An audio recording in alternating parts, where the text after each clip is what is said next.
We're doing it live. This is 11 Personnel presented by our good friends at Monticello Bank. Nick Roush and Adam Luckett hanging out with you Thursday, February 6th, a few days ahead of Super Bowl 59.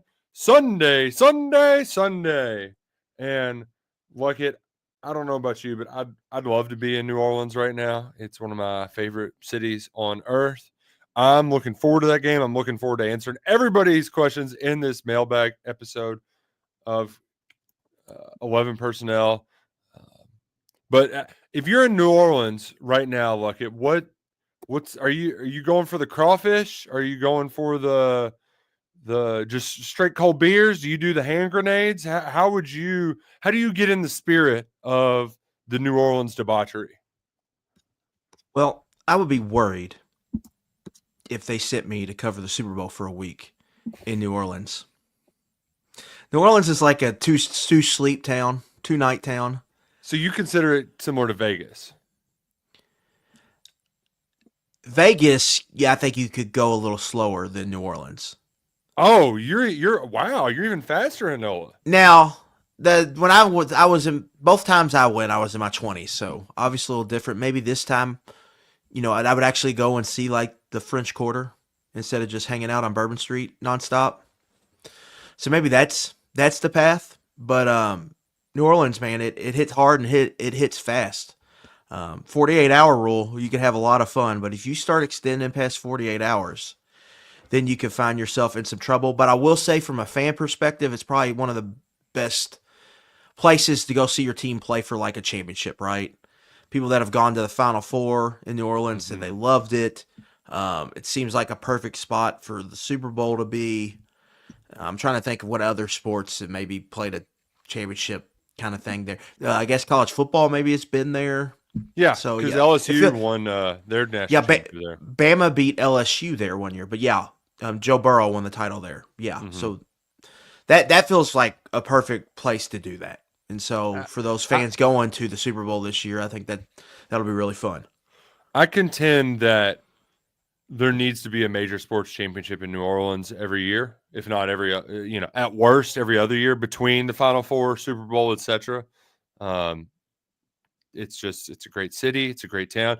I'm with you in that I haven't done it in my older age, in my 30s, but I'm so New Orleans. I think I could handle it. I think I could do because I like the music. I could do the World War II museum. I could you name it. I could do it. Yeah, so, they got a casino down there too. So you go in there, have some fun at the casino. Oh yeah, I've never been to that casino too. Good things. I mean, it's a casino. I wouldn't say it's anything special, but it's something else. Another form of debauchery you can get into down there in New Orleans. I'm a big fan. I'm a big fan of the Super Bowl. We're going to talk about that. We're going to take your questions today. It's a mailbag episode. We got some really good ones here from our listeners, viewers, subscribers at KS Board. Some of it touches on the Super Bowl a little bit. Some of it touches on the Cats, which, yeah, it's how you have those days where things flying fast and furiously. I forgot to tweet and social and do all the stuff about the news we got today that Mike Hartline is coming back to Kentucky. He's back. He's back as a offensive analyst. He spent most of his career in one of these analyst roles, but was also an assistant coach at Charlotte. And where was the other? Oh, Ohio Dominican. He was the OC of a D2 program as well. But yeah, Ohio State, Auburn, a few other stops. He was an analyst. Now he's coming back to Kentucky. Favorite Mike Hartline memory, Mr. Luckett, outside of the Randall Cobb touchdown pass? Do you have one? Because it's really hard for me to do the Rorschach test with the Mike Hartline career and not just immediately go to on the ground when he's celebrating after that pass to Hartline, to Cobb, to beat the Gamecocks back in 2010. Yeah, I remember the bowl game he didn't play in, and that felt like one of the most boring Kentucky games I've ever sat through. So definitely remember that. Definitely remember the celebration. That year overall, I remember, well, this is not necessarily a Hartline memory, but like that fourth down at Tennessee they didn't go for. I just remember I kind of associate with him because he's on that offense, right? Like Joker had I think it was like 4th and 4 at the Tennessee, I don't know, 45 or something. Along those lines, Kentucky punted it, never really threatened again. And so those pretty much wrap up the Mike Hartline memories for him as a career. Though he, like, everyone remembers the 2010 year, like, oh, he had the best year outside of Woodson, but like it was a lot of not great, and then he kind of exploded in 2010. Well, and he got injured the year prior, so he kind of gets a mulligan, even though it was pretty middling the first 6 games through the season. But that year was 2010 the year it started with the big game against Miami up at Paul Brown Stadium? Because I remember Chris Matthews having like 3 touchdowns and 150 yards or something like that in the game.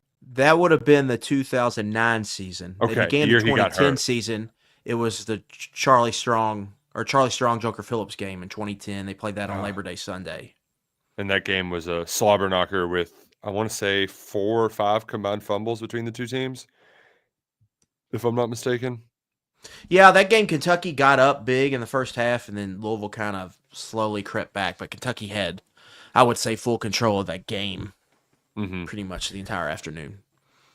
I admit, Luckett, my worst Kentucky football fandom was probably during my high school years when I was playing high school football, because I was doing football 6 days a week.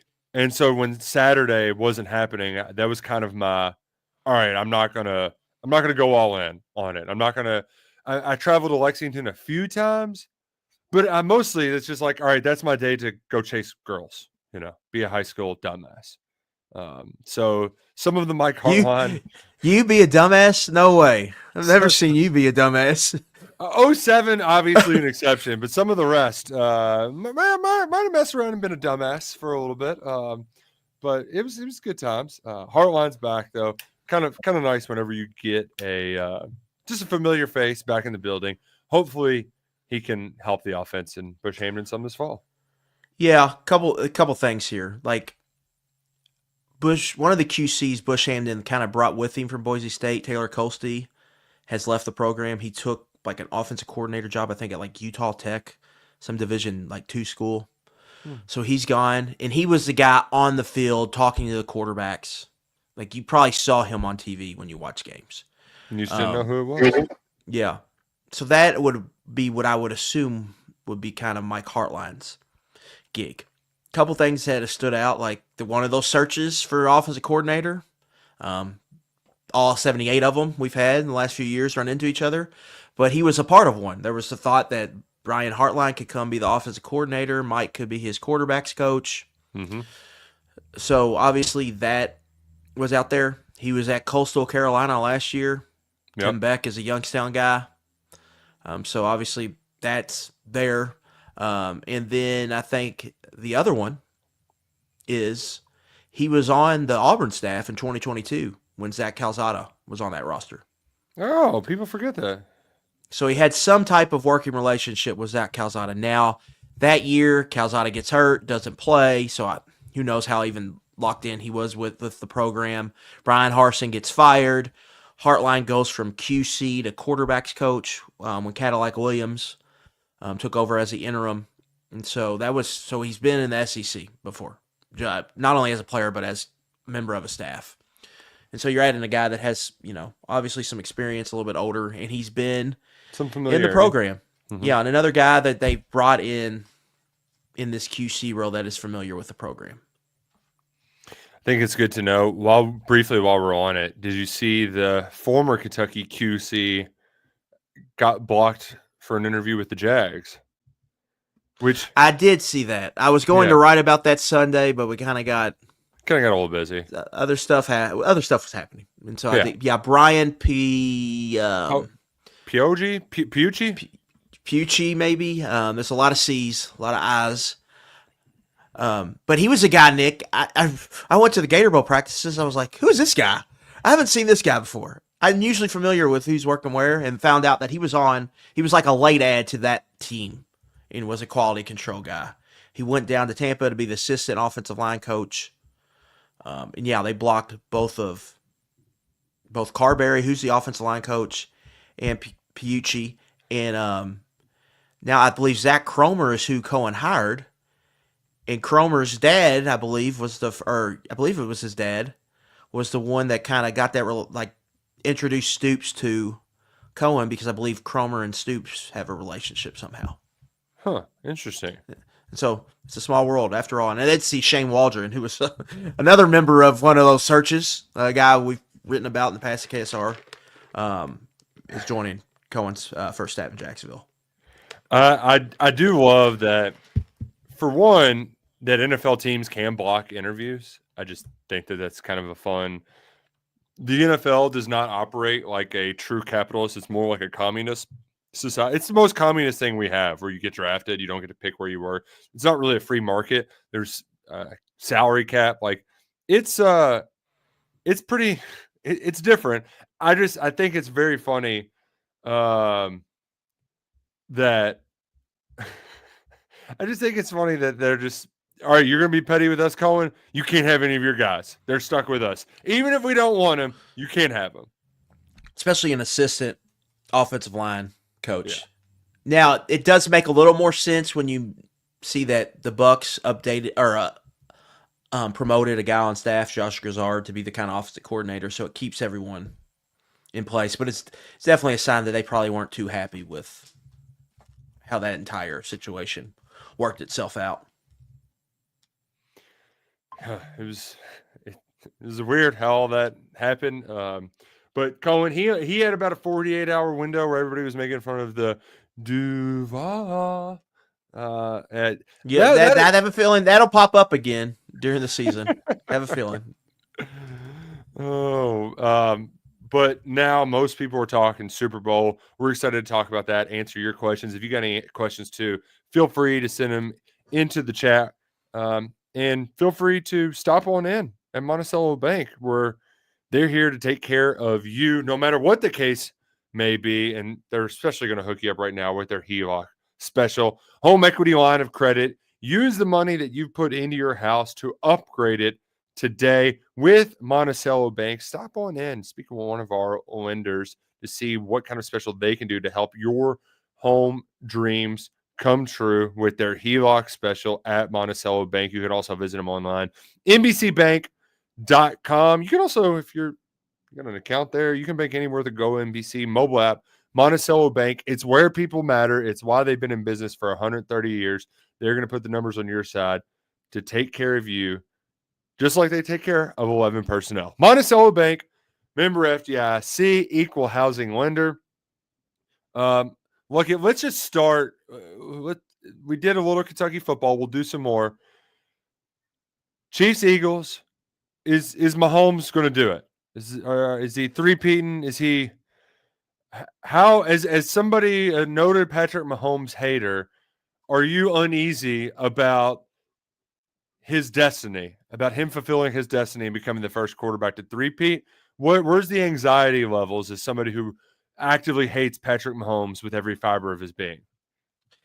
Yeah, I would. I think the Eagles are better, but the Chiefs will probably win. This is a close game. The Chiefs are winning the game. So if the Eagles do not get up by double digits by, I would say, somewhere midway in the third quarter, then the Chiefs are probably going to win. Maybe it's a live bet type game, Yeah, that's a good point. I do think if you think the Eagles are going to win, just playing Saquon plus 250 Super Bowl MVP is probably better than playing the money line.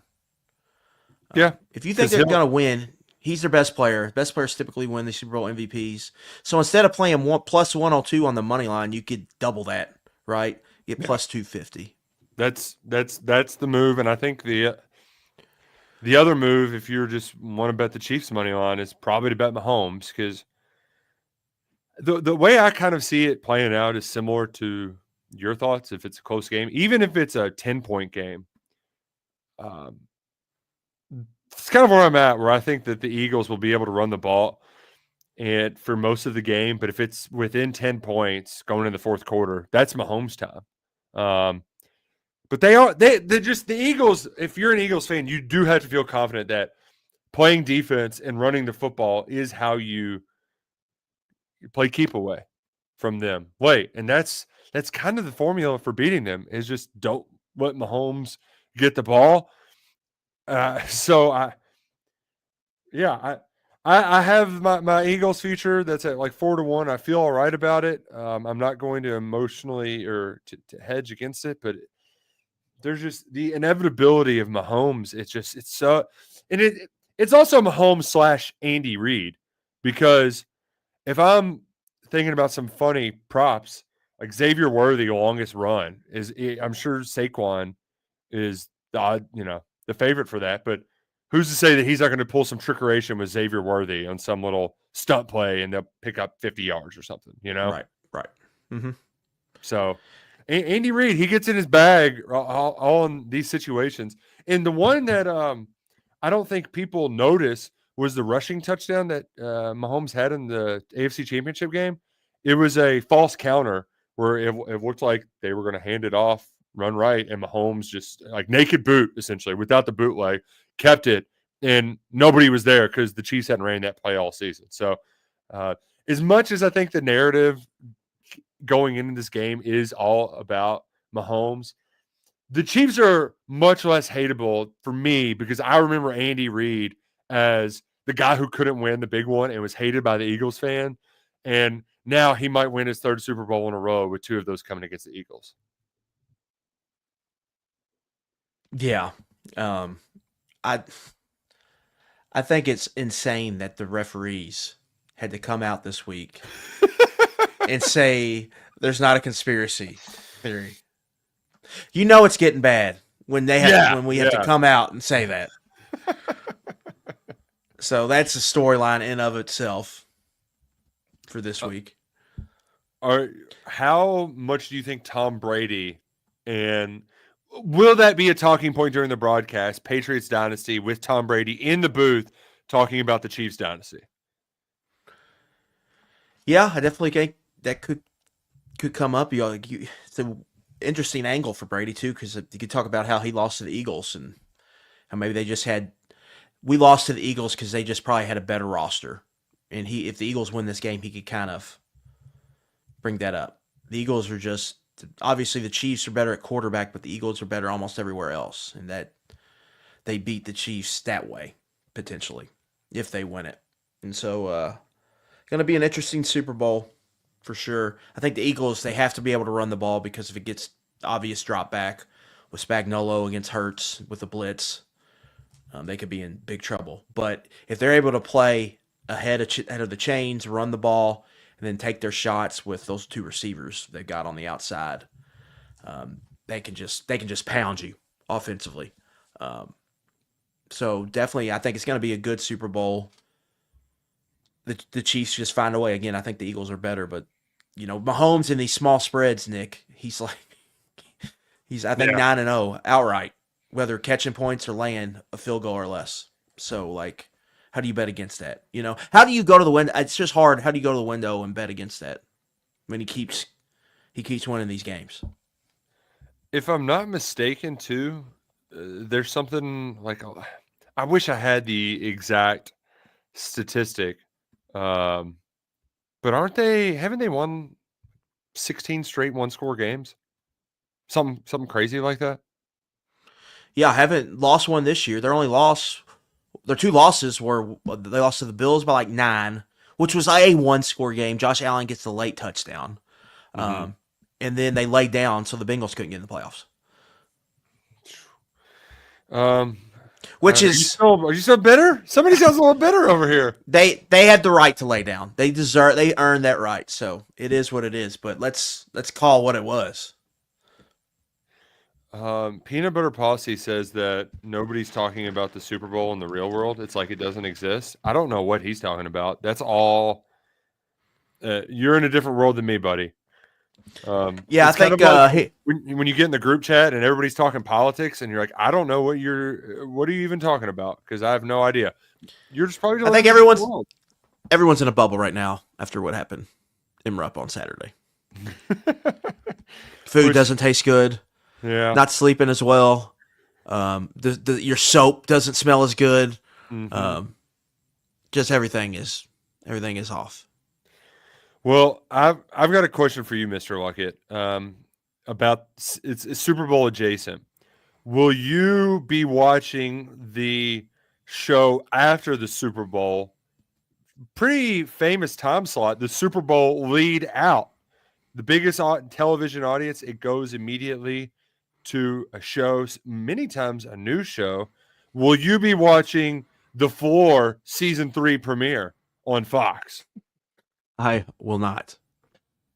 You, We will probably go straight to the Netflix documentary we're watching right now as soon as the Super Bowl is over. Well, what's the Netflix doc you're watching right now? We're doing the OJ, the thing that just came out, which is well, really, we're 2 episodes in and it's really good. It's so different than the 30 for 30 OJ. Yeah. Okay. That was more, I felt like, through the lens of OJ. Yes. Where this is more through the lens of the people around OJ. Okay.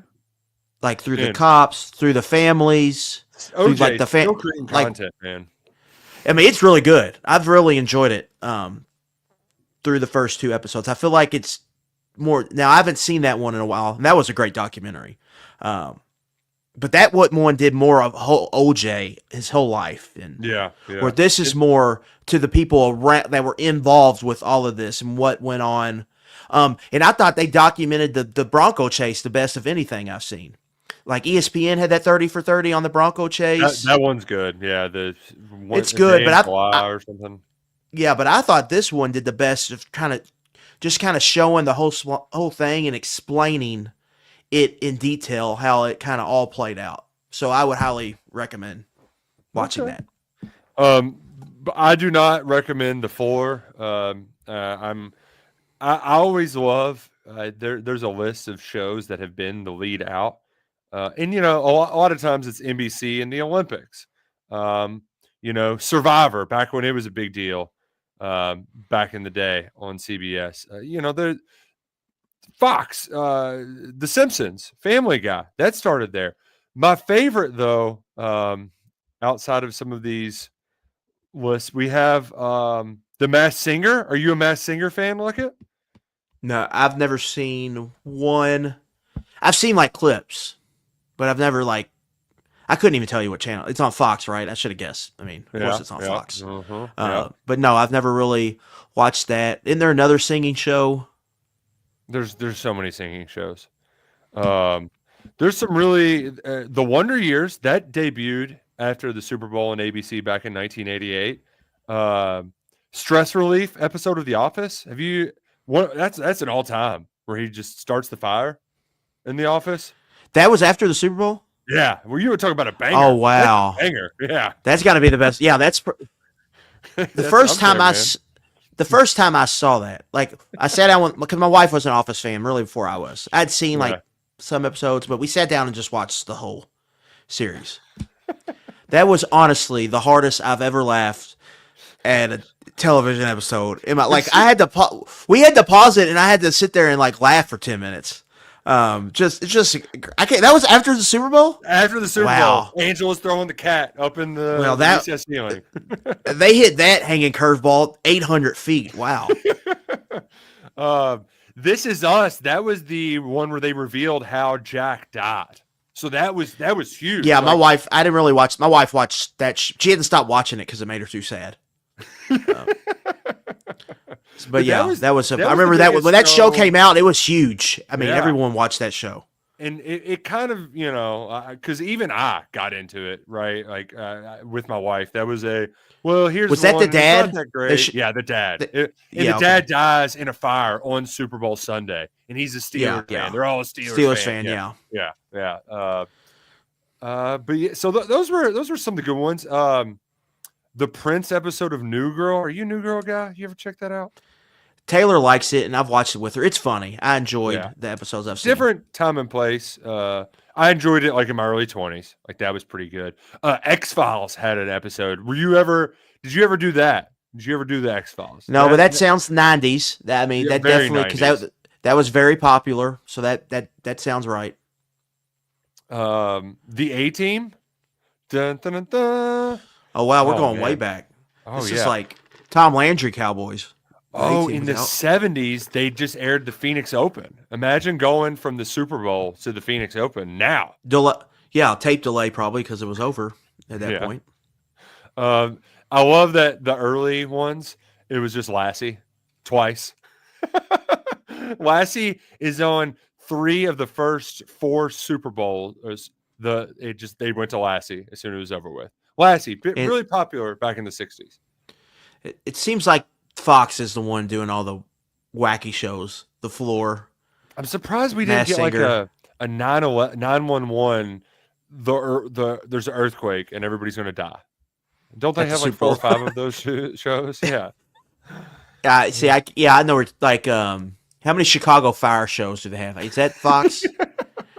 Oh, that's NBC. My in-laws love NBC. those shows too. There's like 18 of them. I'm like, Jesus Christ. It's just one night. It's Chicago night. We're going to Chicago.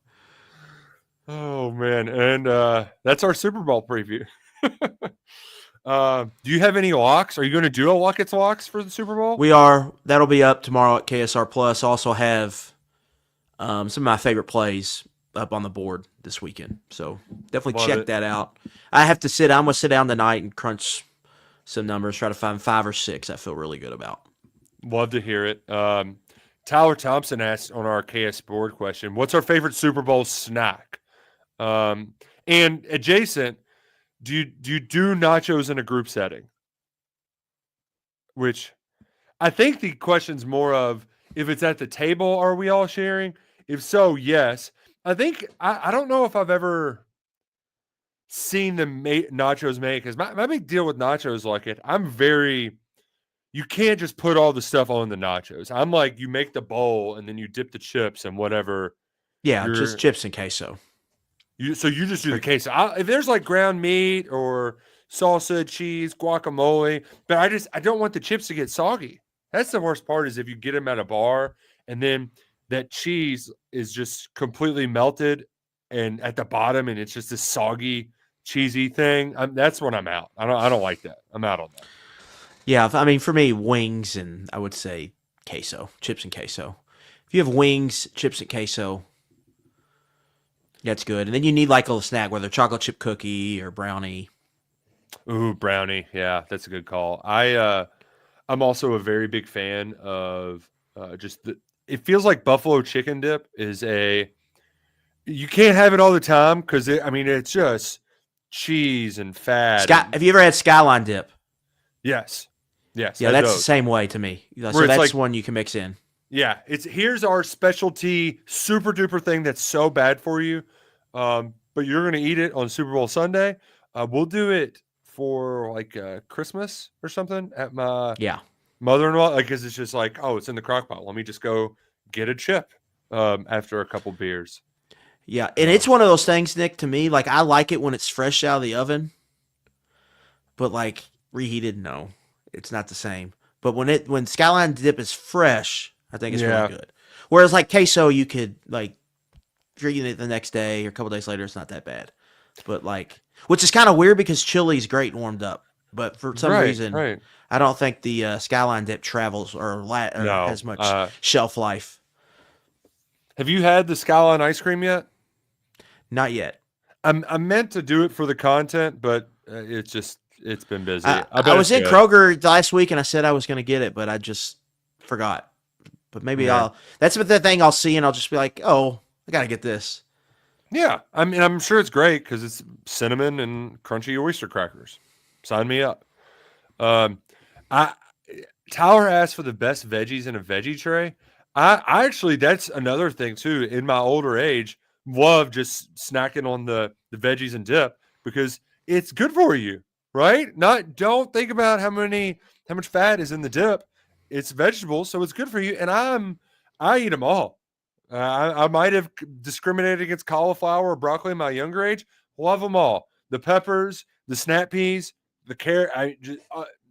The only one I'm a little bit anti are the cherry tomatoes, because like it's homegrown versus store bought, not the same. And if you dip the tomato in, it can get stuck, and then your fingers are all in the dip, and that's just disgusting. So I'm just only out on the tomatoes, the tiny tomatoes. Yeah, I mean, if you're gonna have wings, you get the celery right there. Yeah. Pairs well together. Oh man, gosh, I really want some wings now. I did get some brats today, so maybe that's on our Super Bowl menu. Yeah, we just bought a Blackstone. Oh, have If you you done have any, wings on them? we have not. If you have any suggestions, Oh drop them yeah. in the chat for me. But no, I'm considering doing that on Sunday. Going, getting some wings, and making some on the Blackstone. The reason why I always enjoy getting wings out is because I think they're hard to do at home. So I typically don't. It's hard. I'm not good at getting them to stick. I think Drew might have an air fryer recipe that I need to check out. I'll have to ask from him. Cole, he's a big fan of the carrots and peppers are the go-to on the veggie tray. Love sweet peppers. Man, you get a Blackstone right before Super Bowl Sunday. You just got to experiment like it. Just let it We ride. are. I've been wanting one for a little bit now, so we finally went ahead and Spit the bullet. we got one. Nice. And yeah, I'm excited to. We've actually had it for a little bit. It's just Yeah, not you know how it grilling gets when leather. it's cold. You just don't even think about it. Like I don't even think Yeah. about like grilling out when I'm going to the grocery. But now, get that set up and see what we can do on that.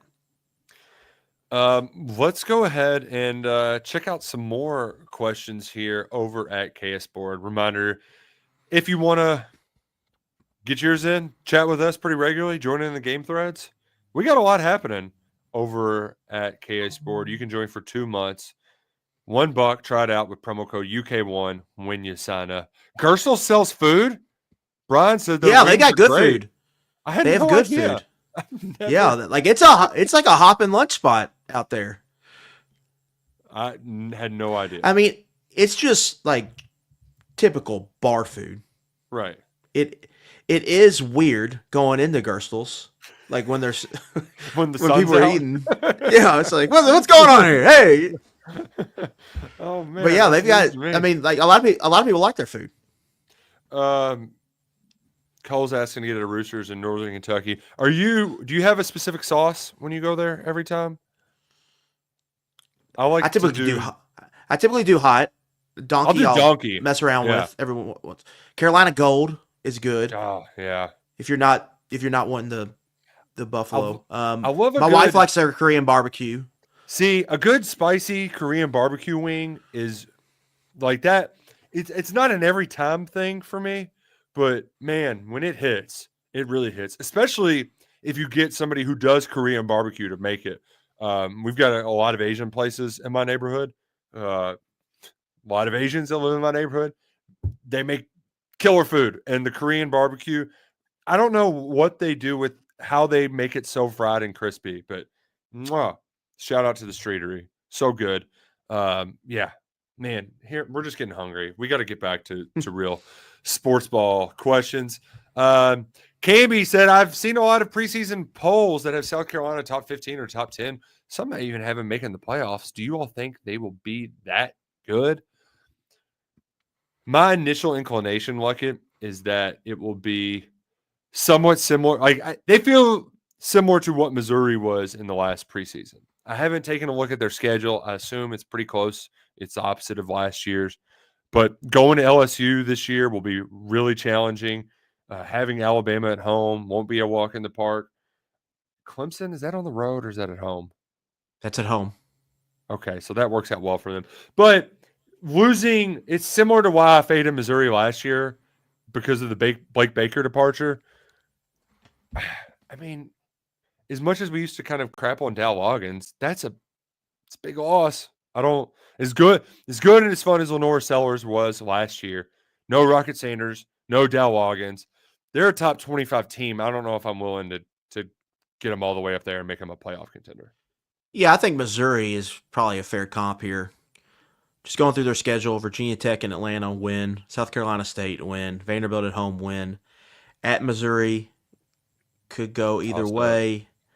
Kentucky at home, probably a win. At LSU, I don't know if they're going to beat LSU in Death Valley. Oklahoma at home, feels like a toss-up. Alabama at home, we'll see. At Ole Miss, going to be tough. At A&M will be tough. It feels like an 8-4, 9-3 team to me, Nick. And probably on similar to Missouri this year, where they're in that playoff conversation all year. And it might just come down to that Clemson game, where they get in or not. really in November, that A&M Coastal Clemson stretch. They went out there. Obviously, they'll beat Coastal, but those two might determine whether they get there. The big stretch is at LSU, Oklahoma at home, Alabama at home, at Ole Miss, at A&M. That's a 5-game stretch, and they could lose all 5 of those games. So it is not a guarantee that they win any of them. So where do they come out of that? They've been kings in November under Beamer, but only the Ole Miss game is in November. That's a tough run there in October. But definitely feels like a high floor team where they're probably going to win 8 games, bare minimum, 8-4, go to a good bowl game. Which, you know what? While we're doing math, let's just go and get to Steph's question. Over under 4.5 wins this season. We had some early win totals over at I believe it was FanDuel released them. Andy and Ari talked about all of them on their show earlier this week for On 3. If you aren't subscribed to them on YouTube, just go ahead and subscribe to On 3 on YouTube. Get your college football talk year round. Kentucky wasn't involved. I think the number will probably be 4.5. Luckett. You might find some numbers out there where they'll have it 4 and it'll be like minus 175 on the over or something, and you might get a push out of it. But do you think that's the right number for this team, and do you lean one way or another off the jump? Yeah, that's what I would set it at, 4.5. I'm between 4 and 5. Yeah. And I think I would lean over as of right now, but I don't think it's a guarantee. One thing I'll say about Kentucky, the schedule is not really helping them. Like, part of the reason, like, it's a 2-bye season, but part of the reason you have 2 byes is that you avoid the big long stretches without a bye week. Well, they just go 7 straight weeks to close the season playing games. Yeah. So you don't even benefit from that, and it's a tough stretch. You get the Tennessee Tech game thrown in there, but it's just tough. It's a tough schedule. Yeah. Really, if you go, you would need, if you go 3-0 in your non-power conference games, you would have to go 2-7 to get the over. So can they do that? They didn't do it last year, but can they do that this year? We'll see. The schedule seems just as tough, maybe even tougher. So you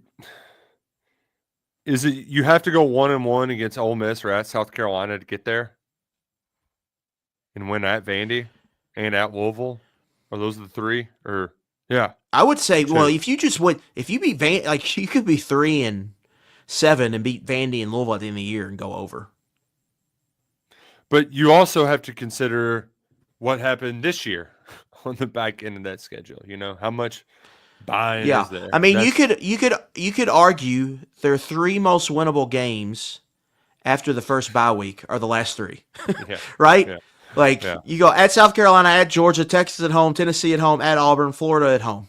That's a brutal 6-game stretch there where you could go. Nick, we've talked about going a long time without a win. Yeah.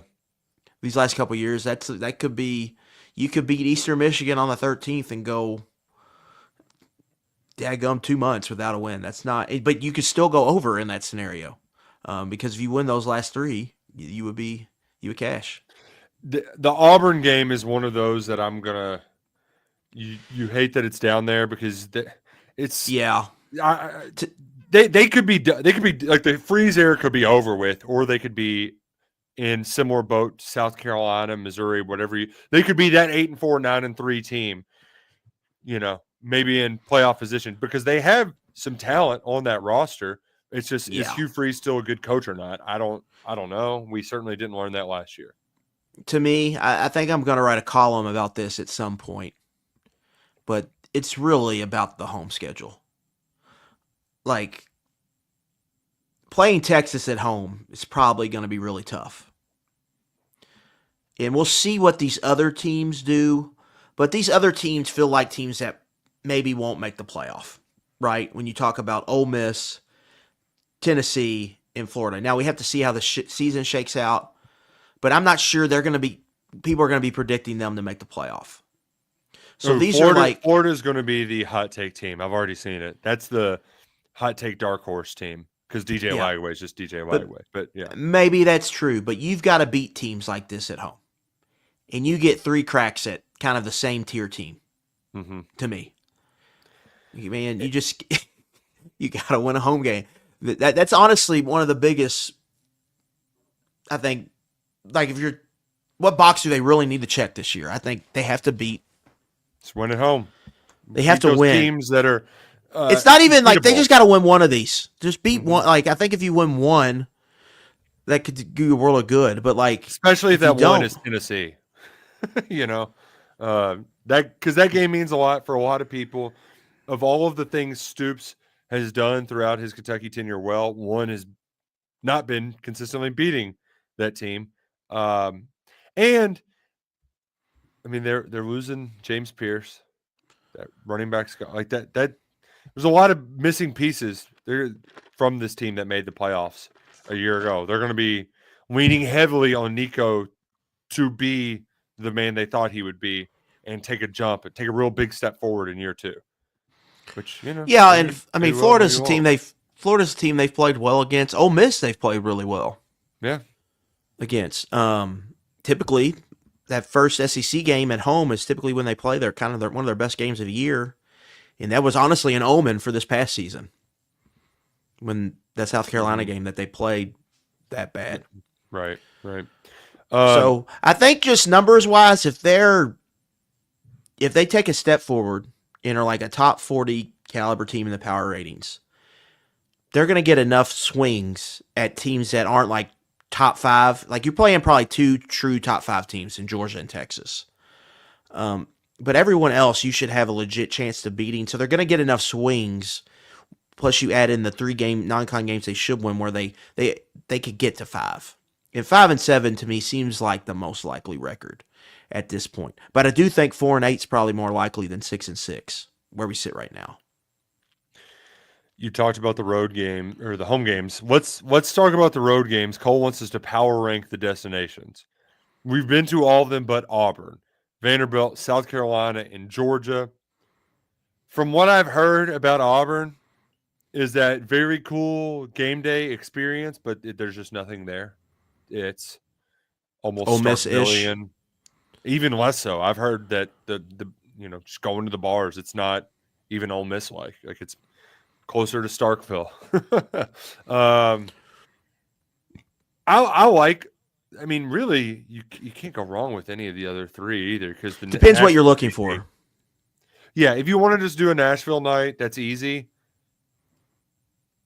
I like South Carolina because for us olds, I can go there and go out and not have to be on sticky floors and deal with a bunch of drunk 20-year-olds, right? There's enough places to do that. Yeah, the downtown area is different than the 5 Points area. That's a little bit more grown up, if you will. The fans are a little bit nastier, and I don't. The tailgate scene, it's not as pretty. It's not very pretty there, and it's going to be hotter than Columbia, South Carolina. Is surprisingly hot in September. So that's one knock on it. Georgia's just my favorite though. Like it's hard for me to ever knock Georgia. That's yeah. I think it just depends what you're looking for. If you're looking for more of kind of a big city or just wanting to do a reason to get to Nashville, that one's pretty easy. You can stay wherever you want to stay and do whatever you want to do in Nashville. And the stadium will be new. If I'm not it should be done, right? Maybe the Titans have a home game the next day. You could double dip it. Yeah. You can double dip it. Maybe Abdul Carter be playing quarterback there in Nashville. And then South Carolina and Georgia, it just depends. Like Auburn, I've never been. I think Auburn's going to be a big one because Kentucky hasn't been there. So people are going to want to go there. But South Carolina and Georgia, they're both big enough cities where you can find lodging. Mm-hmm. It's not super difficult to find lodging. There's also a lot of lodging in Georgia that's 20-minute drive. There's Georgetown to Lexington comps or Shepherdsville to Louisville comps. If you truly want the Friday night college experience, college town experience, Athens is the best. Yeah. It's the best there is. Now, South Carolina, Nick, I know you said it's not the best, but it's probably the easiest place to go and find tailgating and have like a traditional cool tailgate Where Georgia, the worst thing about Georgia is their tailgate setup. Yeah, it's just on campus, all over the place. It's the worst, I would say, non-Vanderbilt in the conference that I've seen. Oh man, yeah. Missouri just kind of, but even then They've got a parking lot. Yeah, They've got a parking lot that they can all kind of congregate in. And Florida's Florida's a little similar, but Florida, their campus just feels bigger and there's more places to go and there's more lots. Well, in Georgia, you're walking over hills and stuff. Where's your ass out? Just getting around. Yeah, and the stadium's like how it's located on campus is in a kind of a weird spot. So that's the one, like, tailgating wise, it's not great. But the in-game atmosphere both at Georgia and South Carolina is awesome. So you really can't go wrong. I mean, they're both like the same distance to get there. Weather-wise, it's probably going to be nicer in Georgia than it will be in Columbia at that time of the year. And you don't have to worry about getting sucker punched like Ryan Lemon, I think, in Athens, at least. That's true.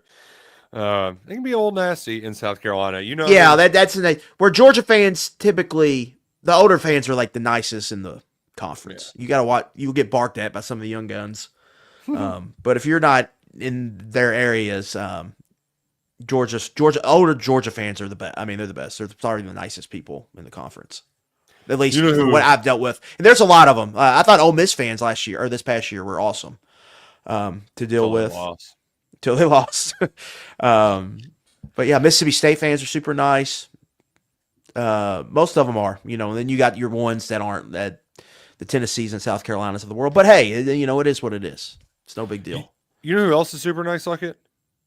Andy Luckett. Who's that? I'm pretty sure he's a hook'em. I think he's a Longhorn. That's another. They were great too. Their fan base. Yeah. And Andy, he'll be great for you if you're sick of your job, if you're looking to diversify your portfolio, whatever it may be. Andy Luckett at myperfectfranchise.net can help. He's a franchise consultant and a franchise owner that helps people find their calling in the world of franchising, looking for businesses that they can be the proprietors of, but not necessarily getting the nitty-gritty of it.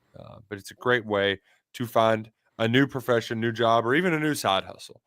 He will help find the right fit for you and see if business ownership is up your alley when you check out at myperfectfranchise.net. That's where you can get in touch with Andy, or you can call or text him at 404-973-9901. That's 404-973-9901.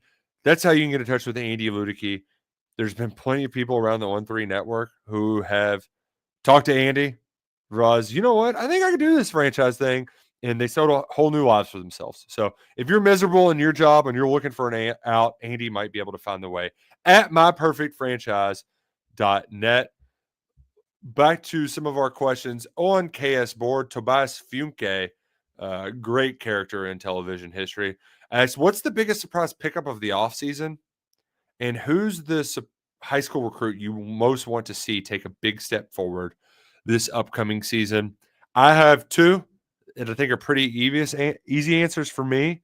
One's Myquise Grace, because that just, like, I don't want to say came out of nowhere, but that was a big fish that Georgia wanted. And so, yeah, maybe not the biggest surprise, but I really like that one. And it's Jamarian Wilcox. He's the guy who's got to, I mean, there's a lot of other guys who, especially on defense and in the secondary, that I want to see take a step forward. But I don't know if Kentucky can be a successful football team if Wilcox doesn't have a serious maturity spurt this offseason, takes his business serious, and becomes the player that he can be. He can flash, but if he's consistent, man, he can be a really good player here. Yeah. Biggest surprise pickup, I think Josh Braun was a big one. We didn't necessarily know that they would be like going after guard really hard and that they were able to get a guard of his caliber. I think it was a really good addition and it helped solidify them inside. So I would say that they were able to get like a guard of his caliber in here. think maybe that would be a surprise, not knowing how much like money went to it out of their pie. That Right. might change my answer. And then high school recruit event. Wilcox is a good one, Nick, because I think how that Ahmad Hardy situation worked itself out, I think it was an investment in Wilcox. Like, it's like, all right, we're rolling with this guy along with Dante Dowdell. These are our guys. After him, it's tough to say because there's so much turnover going on. I would probably go to one of those 24 recruits, either like Tyron Nichols. I think Tyron Nichols might probably be my pick. You just need some stars to emerge from that class, and so just kind of skimming. I would maybe roll one the of dice the with him. Smiths, maybe Gerard Smith. Gerard Smith's a good one. I would say Tyron Nichols or Gerard Smith. Dealing with Dylan, he asked for our Mount Rushmore of Stoops players. Josh Allen and Benny Snell are 1-2. Yeah. And Len Bowden, those are 3 no-brainers. Non-negotiable. Yeah. I don't think there's any question about it. And this is where it gets a little bit trickier. Because I don't know if Will Levis did enough for you. Wandell had one of the best individual seasons. Like, outside of, I mean, he might be second. He's probably third behind. Well, actually, I don't know with Lynn.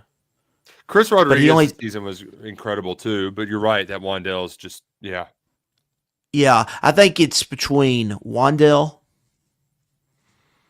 Chris Rodriguez. I mean, Darian Kennard was an All-American. I would almost put Pascal over him though, just from a intangibles. Pascal was great, and I also think Steven Johnson has to be in the mix.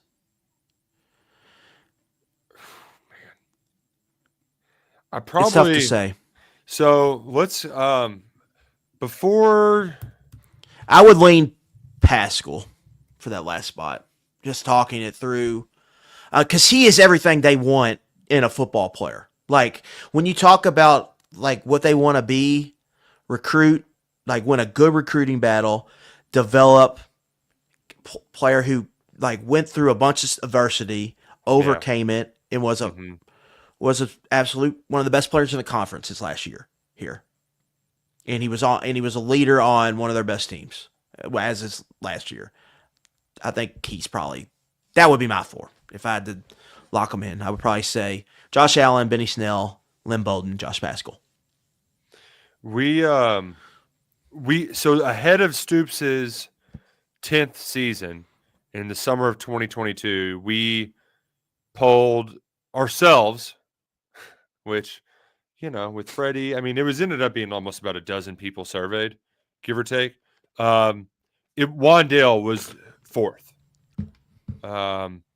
I remember getting some of those. I was shocked at how high Bud Dupree was on there, even though Bud was good. I was just. I was one way to ask this is one way to ask this is how many of these guys go in the Kentucky Hall of Fame? Does Wandale get in the Hall of Fame since it was just 1 year? Right. Where all of these guys are no doubters for the Hall of Fame. Benny and Josh should have their the jerseys retired here. Yeah.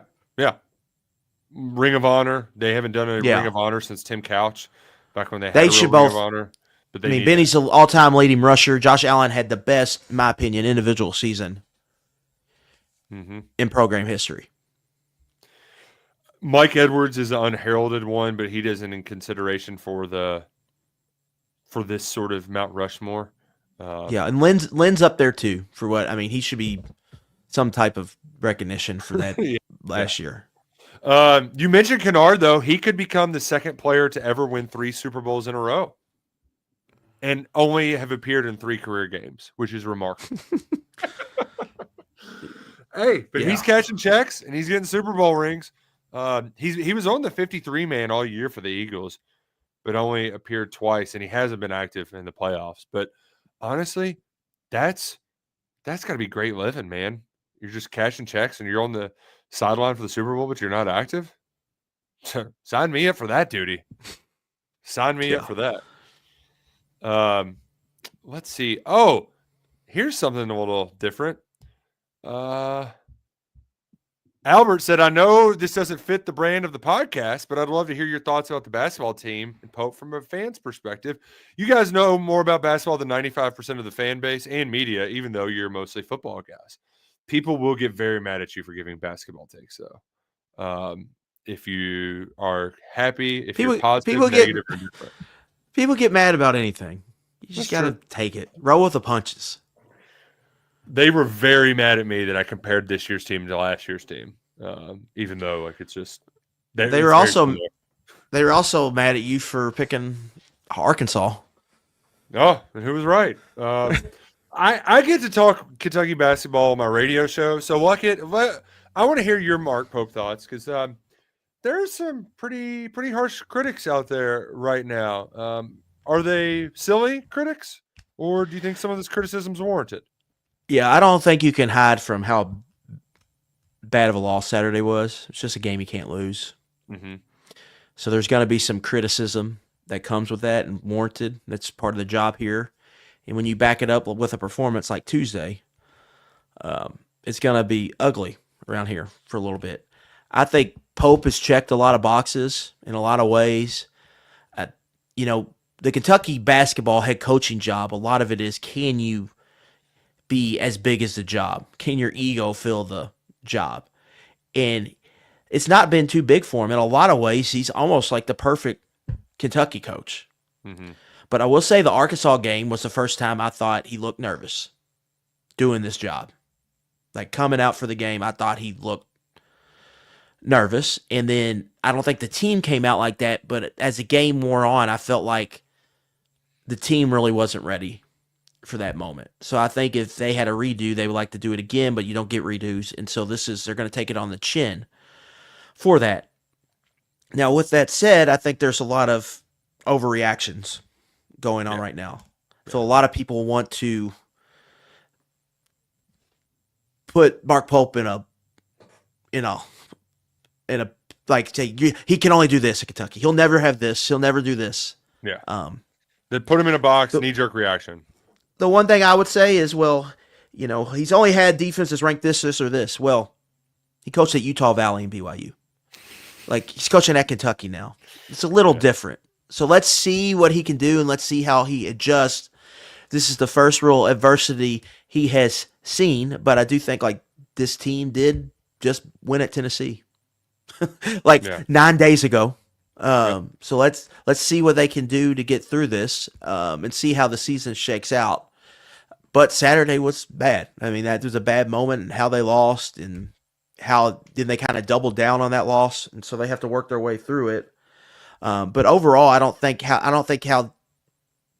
see how you can really be negative on Pope and the Pope hire and how it's worked out to this point because of everything they've accomplished. But that was a low moment on Saturday, and it was really, to me, that's one what happens when you get an NCAA tournament big game, because that's what it'll kind of be like, pressure packed.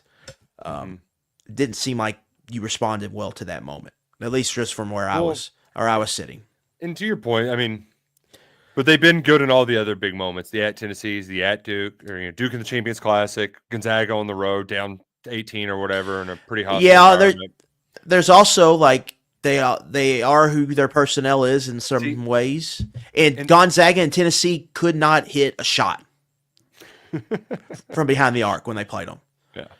In these last two games, those teams are hot. Now, Arkansas made tough shots. So did Ole Miss in that game. So they have to figure out some way to live on defense. But Pope has also shown these last 2 years, he's arguably had the best offense in college basketball. Both years. People have talked about how hard it is to guard, how unique it is. So they are elite in something. Be elite in that, and just get this other parts to a certain point. To me, you have to if he's going to win a title, you got to be really, really good in something. They know they're really, really good in area. Now it's just getting everything else up to a certain baseline level, so to complement that elite area. So whatever you do not mess that up, because that feels like the meal ticket for them moving forward.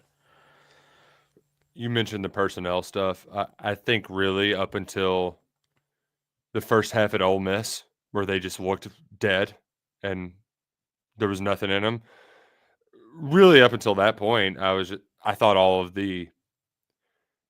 of their shortcomings were based on their personnel limitations, whether it be injury or just athleticism. I mean, I'm not expecting Kobe Bryant to defend anybody because he can't. Like there's some guys who they're not good defensively, and I don't expect them to be good defensively. This is not a team that was built on good defense.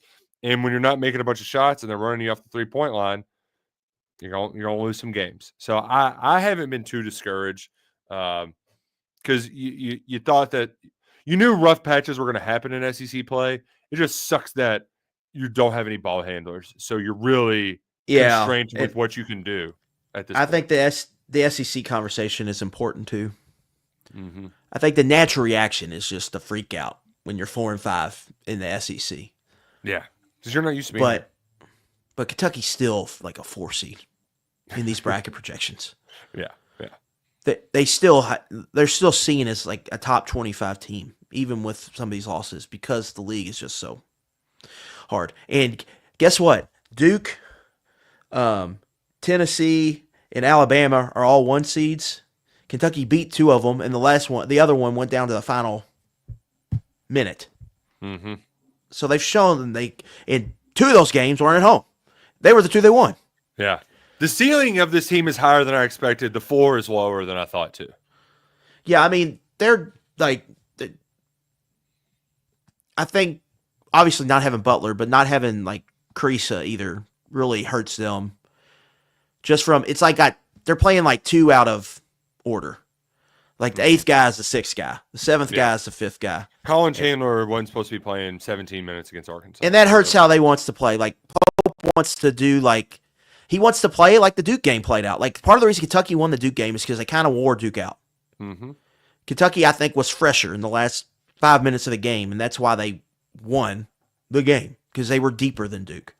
I think that's how he wants to play, and you can't play like that now. So now he's got to kind of more do kind of the situational kind of subbing. And that's something I think he's got to show he can do. But I don't think they're as in a bad spot as a lot of people feel like right now. But Saturday was bad. And there's going to be a price you pay for that. And so they're just kind of going through that right now. That Tennessee game at home, assuming they beat South Carolina, which they should, that's a big game. Win that one, everyone will be back pretty much on board. Before we get out of here, I got to look this up because I thought a lot of guys got extended, but Walker Y'all asked if it was interesting that this is the last year for so many assistant coaches' salaries. Is that – I thought a bunch got extended past. I might have to dig into that. I'd have to look that up because I know Bush was a 3-year deal. Yeah. Brad, I'm pretty sure he's got a couple years left, but maybe we'd have to look up Mike Stoops and Buffano and see when there's – because all those guys, they recently all got extended. Right. So we'd have Amwar got now, I think last year, I think. This is Bullware's last year on his contract. Amwar just got an extension. He just got a raise. This was like this offseason, I'm pretty sure. And I'm trying to think. Wolford's got 2 more years left on his deal. Yeah. So I don't think that's anything out of the entirely ordinary. true. Yeah. But I think there's a couple guys definitely on their last year of the deal. When you look at Bullware, I'll know off the top of my head, and then I'd have to look up, see where Mike Stoops and Buffano and all them are, but they all just recently got extensions. I know Vince is coming up on his last year. I think this might be Vince's last year.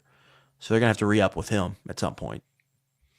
SEC Mike has Zach Calzada last in his quarterback rankings. Are you, with that being said, like I'm not going to. Who should he be ahead of? I mean, that's really the. Yeah. I also don't, we've talked about this.